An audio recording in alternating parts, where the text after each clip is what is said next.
Hi friends, ఎలా ఉన్నారు? బాగున్నారా? మేము బాగున్నాం. అందరూ బాగుండాలని ఎప్పుడు కోరుకుంటున్నాను. ఏం లేదు ఫ్రెండ్స్, ఇప్పుడు ఏంటంటే చిన్న పిల్లల గురించి ఈడే పెడదామని వస్తున్నాను నేను. చిన్న పిల్లలు ఏంటంటే మీకు ఒక ఈడియో కూడా నేను తీసుండా. ఏంటంటే చిన్న పుట్టిన పిల్లలు 5, 6 సంవత్సరం, 2 సంవత్సరం, 3 సంవత్సరాల దాకా పిల్లలకి ఈడియో తీయొద్దని, ఫోటోలు కూడా పెట్టొద్దని చెప్పున్నాను నేను.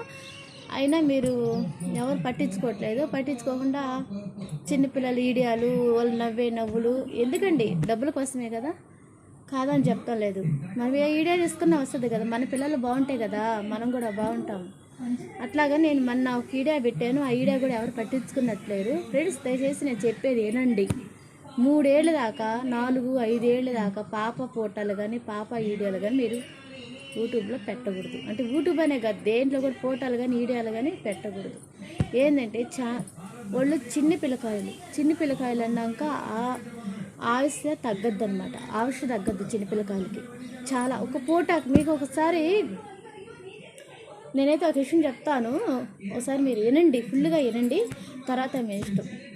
ఇప్పుడు కాకుండా మనం ఈ పెద్దోళ్ళు మనం ఎవరు పుట్టక ముందు రాజులు పుట్టిండేదన్నమాట.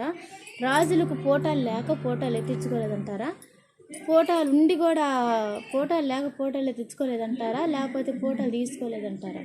కాదండి, ఫోటోలు ఉన్నాయి ఎప్పటికి కూడా. కాకపోతే వాళ్ళు ఏం చేస్తారంటే నిలబెట్టే బొమ్మ గీస్తారు కదా, ఫోటోలు కూడా గీపించుకునేవాళ్ళు అనమాట. గీపించేదానికి మనం ఫోటో తీసేదానికి చాలా తేడా ఉంది. ఇప్పుడు ఏంటంటే అంత మారిపోయింది, కాలం మారిపోయింది. కాబట్టి నేను చెప్పేది ఏంటంటే, నేను చెప్పిన మాట అందరూ మనసులో పెట్టుకొని 3, 4 ఏళ్ళ దాకా పిల్లకాయలు, చిన్న పిల్లలు వీడియోలు వద్దు, పెట్టకండి. వాళ్ళు లక్షణంగా ఉండాలి అనుకుంటే పెట్టద్దు, మీ ఇష్టం. సరేనా? బాయ్.